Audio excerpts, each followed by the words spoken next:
Kabajamtoota hordoftoota keenyaa, ani Gurmeessaadha. Sagantaa keenya har'aatiin soofteera kompiitararra jiru yookiin immoo moosaajii kompiitaraa akkamitti fayyadamuu dandeenyu isa jedhu waliin ilaallaa. Kanaaf toora YouTube keenya Gurmee ICT Tube kan jedhu subscribe, like, share gochuun afaan Oromootiin waa'ee teeknooloojii haa barannu isiniin jenna. Kanaafuu amma gara sagantaa keenyaatti dabarfannaa. Soofteerota kompiitararraa kan fayyadaman gosoota hedduutu jiru. Kanaafuu akkaataa tartiiba isaatiin soofteerii kompiitaraa akka itti fayyadamnu salphaadhaan waliin ilaallaa. Afaan keenyaan moosaajiiwwan garaagaraa akkaataa itti fayyadamuu dandeenyu waliin ilaallaa. Nu hordofaa isiniin jenna. Amma kan fayyadamnu Microsoft Word 2007ti. Kanaaf Microsoft Word kana isteepii mataa isaa danda'e kan ittiin bannu yookiin banachuu dandeenyu jira. Isteeppiin isaa yuutuubii keenya kan sagantaa darbee irra jira waan ta'eef achirraa ilaaluu hin dandeessu. Amma gara sagantaa keenyaatti isin dabarsaa. Kanaaf soofteeriin taaskibaarii irra kaa'adheetan jira kun argaa jirtu yoo ta'e taaskibaarii kanarraa asirraa banadha. Microsoft Word 2007 kan nuti jennu isa kana jechuudha. Kanaaf Microsoft Wordiin kun akkuma argaa jirtan work area yookiin immoo bakka giddugala barreeffamatti barreessuu dandeenyu ofirraa qaba. Kun work area jedhamee waamama. Gubbaa kanarraa argaa jirtu yoo ta'e wantoota hedduutu jiru jechuudha. Asirraa Microsoft Word kana fuula isaarra jechuudha. Fakkeenyaaf asirraa home taabiin ni jira, insert, page layout, reference, mailing, review, view kan jedhamantu jiru. Warroota kan tartiibaan ilaallaa. Hoomiin yeroo baay'ee wantoota baay'ee of keessaa qaba. Kanneen kana keessaa warroota gizee barreeffaman keessatti fayyadamnu odeeffannoowwan hojjennu keessatti wantoota achirraa babbareechuu dandeenyu yookaan sirreessuu dandeenyu kan ofirraa qabudha jechuudha. Hoomiin kun jiraayyuu hoomii jala jiru jechuudha. Hoom taab jedhama kuni. Hoom taabii kana jala fakkeenyaaf asirraa argaa jirtu yoo ta'e bakka kanarraa kiliippi boordi jedha. Kiliippi boordiin naannoo kana qofaadha jechuudha. Kiliippi boordiin kun kat, kooppii, peest kan of keessaa qaba jechuudha. Jarri kun dookumentii kan keenya murree kaasuudhaaf akkasumas baay'isuudhaaf akkasumas kaa'uudhaaf kan nu gargaaranudha jechuudha jarri kun. Fakkeenyaaf dookumentii tokko salphaatti barreeffama tokko akkas goonee erga barreessinee booddee kat gochuu hin dandeenya. Kat jechuun murree kaasuu jechuudha. Select erga goonee booddee asirratti raayit kilik jechuun kat goonaa jechuudha. Yookiin immoo as dhufnee asumarraa kat isa jedhu sana asitti gaafa goone maal godha murree kaasaa jechuudha.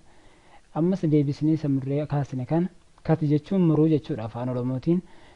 Kanaaf peest jechuun immoo kaa'uu jechuudha afaan Oromootiin. Kanaaf isa murree kaane kana bakka biraa kaa'uu barbaanne immoo as finneetiyyuu bakka kanarratti peest jennaa jechuudha. Kanaaf haala kanaan dookumentii nu barreessine murree kaasuu ni dandeenya jechuudha. Kooppii jechuun immoo baay'isuu yookiin immoo heddummeessuu jechuudha. Asirraa fakkeenyaaf select goonee kaane select jechuun gurraachessuu jechuudha dookumentii. Amma aktiif ta'ee jira jechuudha. Yeroo isin dookumentii keessan select gootan aktiif ta'e yookiin immoo ni ifa jechuudha. Ni mul'ata sirriitti. Yooma asirraa kana balleessitan immoo akka dukkanaa'u ta'a jechuudha. Yeroo ifa akkanatti ni hojjeta. Kooppii jechuun immoo kaasuudha garagalchuu jechuudha. Kooppiin garagalchuu jechuudha. Erga garagalchine booddee deebisnee peest goonaa jechuudha. Peest jechuun kaa'uudha. Ni baay'isaa jechuudha. Isuma sana deebisee heddummeessuudha. Kooppii jechuun irra keessaa kaasuu jechuudha. Kanaaf kiliippi boordiin kun wantoota kanaaf nu gargaaru jechuudha.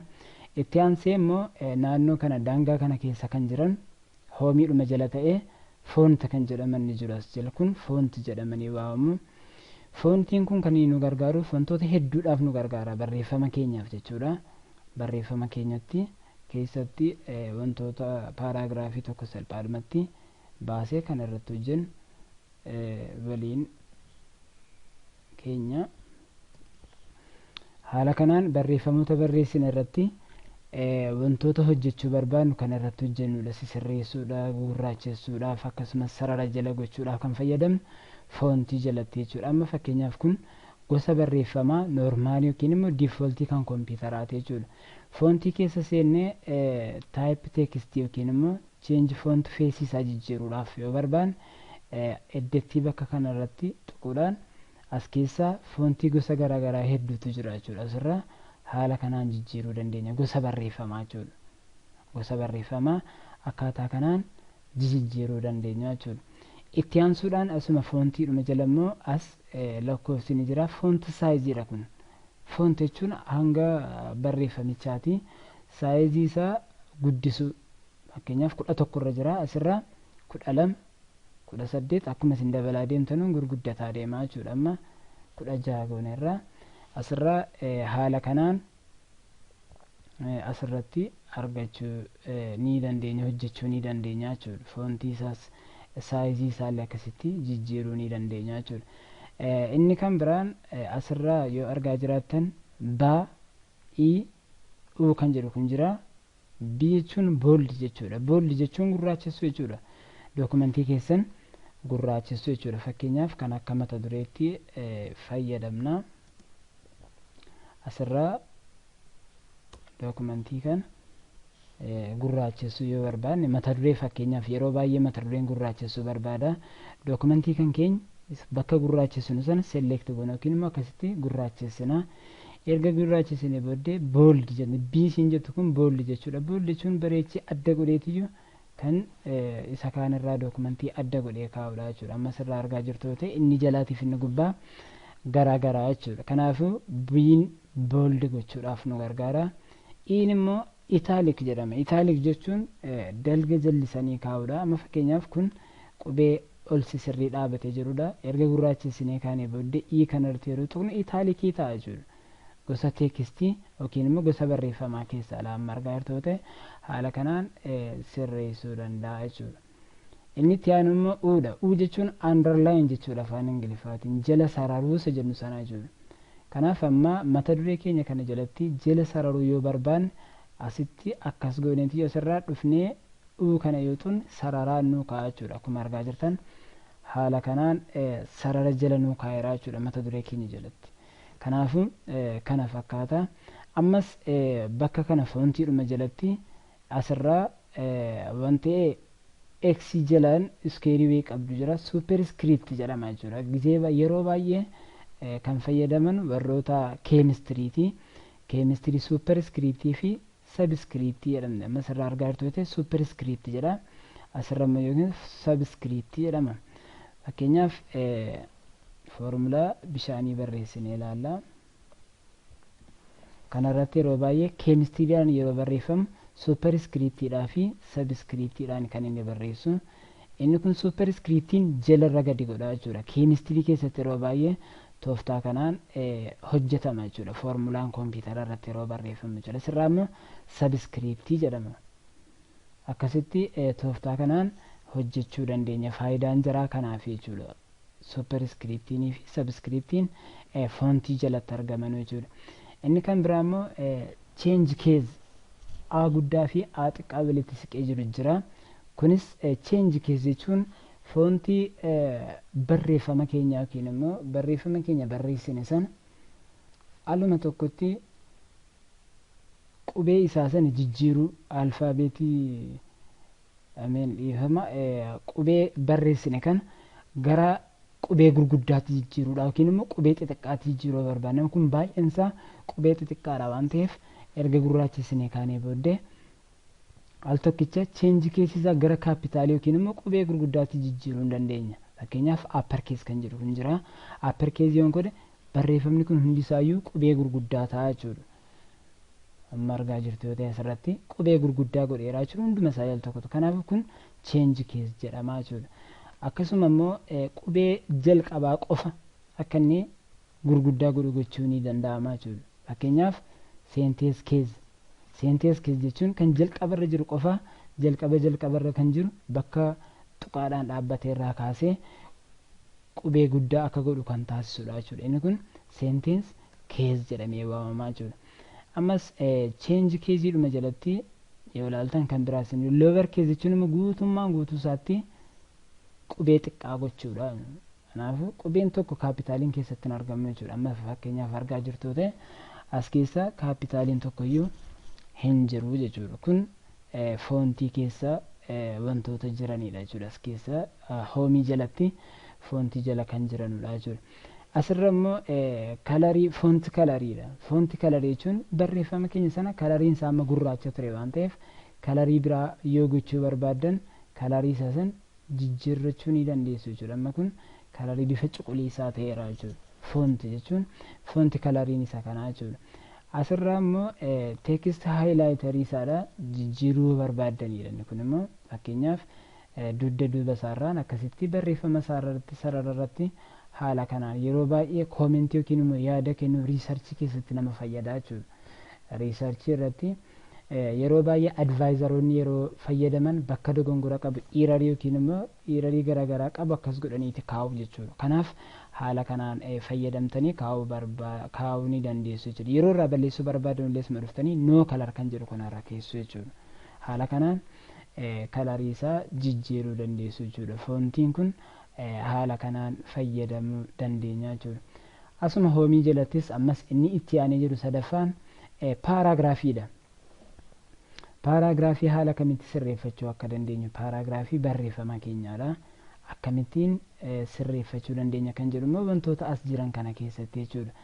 Fakkeenyaaf as jala jalqabarra kan jiru kun buleets yookiin immoo tuqaa yeroo baay'ee yeroo barreessinu fuuldura isaa irratti mallattoo raayit yookiin mallattoo eksii goonee waan akkasii fayyadamuu dandeenya jechuudha. Kanaaf buleets kan jedhaman ni jiru koompitara keessallee asirraa fakkeenyaaf fuuldura kanaa irratti mallattoo wayitiin agarsiisee barreessuu nan danda'a as keessaa jiru kun koompitaraan buleets jedhamee waamamaa jechuudha. Gosa garaagaraa jiru waan barbaadan gootanii jijjiirtanii itti fayyadamuu ni dandeessu jechuudha.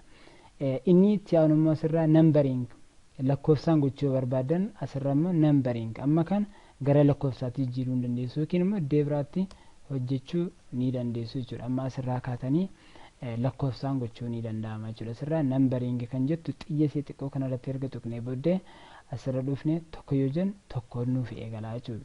Haala kanaan fayyadamuu ni dandeenya jechuudha.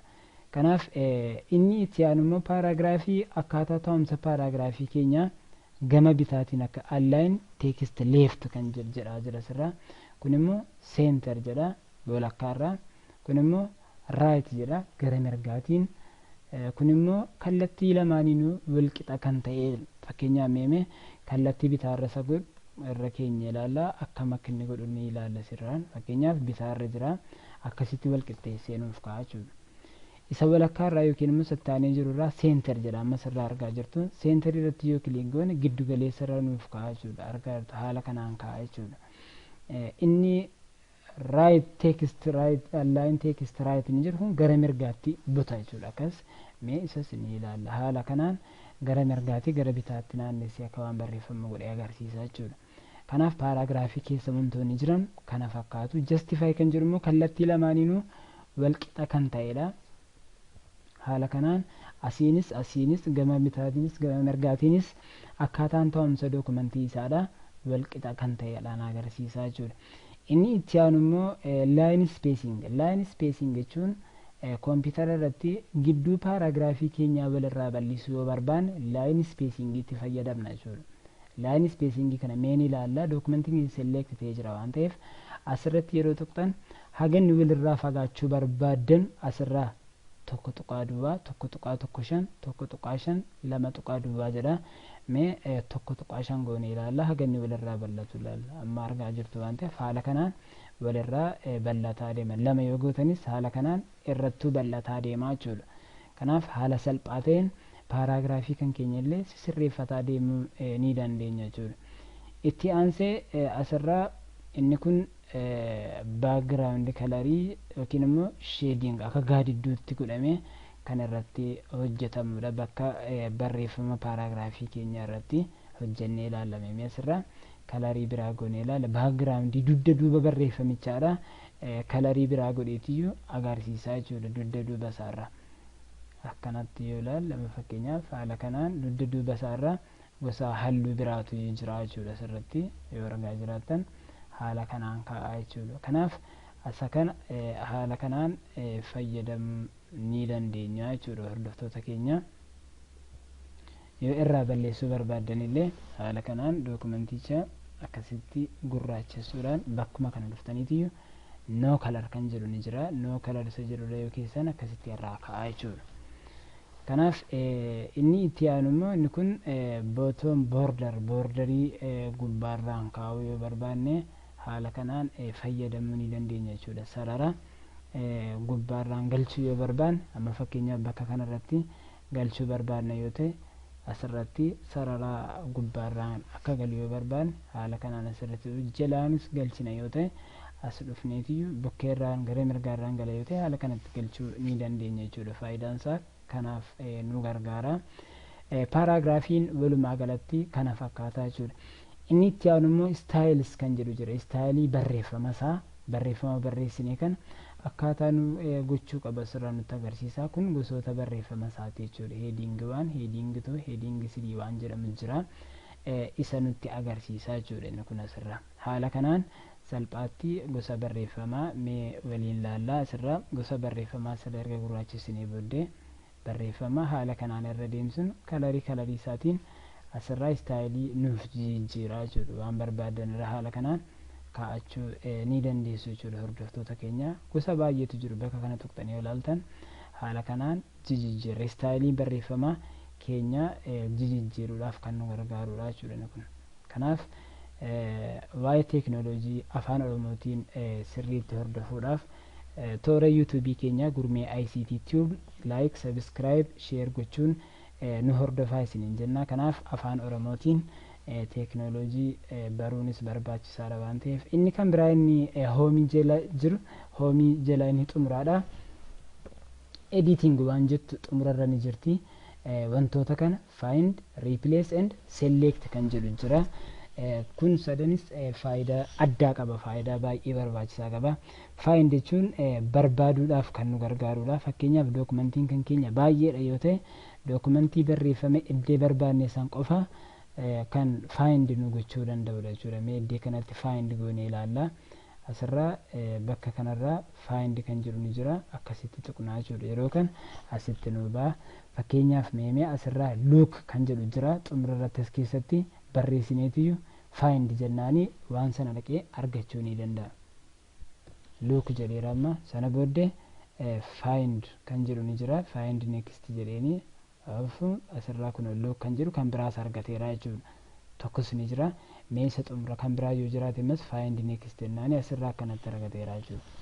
Dookumentii baay'ee barreessinee maqaa namoota hedduu barreessinee maqaa nama sanaa tokko tokkoon barbaadurra al tokkoon find keessa gallee maqaa dookumentii yookiin immoo barreeffamaa barbaanne san haala kanaan find gochuu ni dandeenya jechuudha.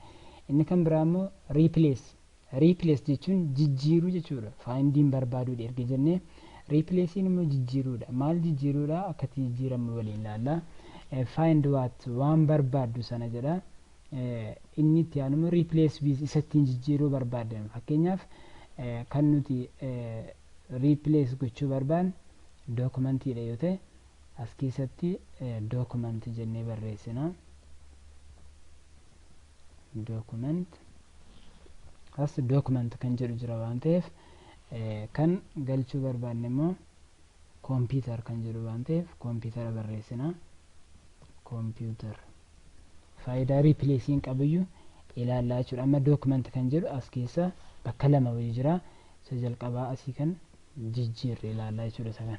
Kanaaf amma replace jedhanii maal godha dookumentii kan barbaadeetii jijjiiraa jechuudha. Jalqaba irratti asirraa dookumentii kan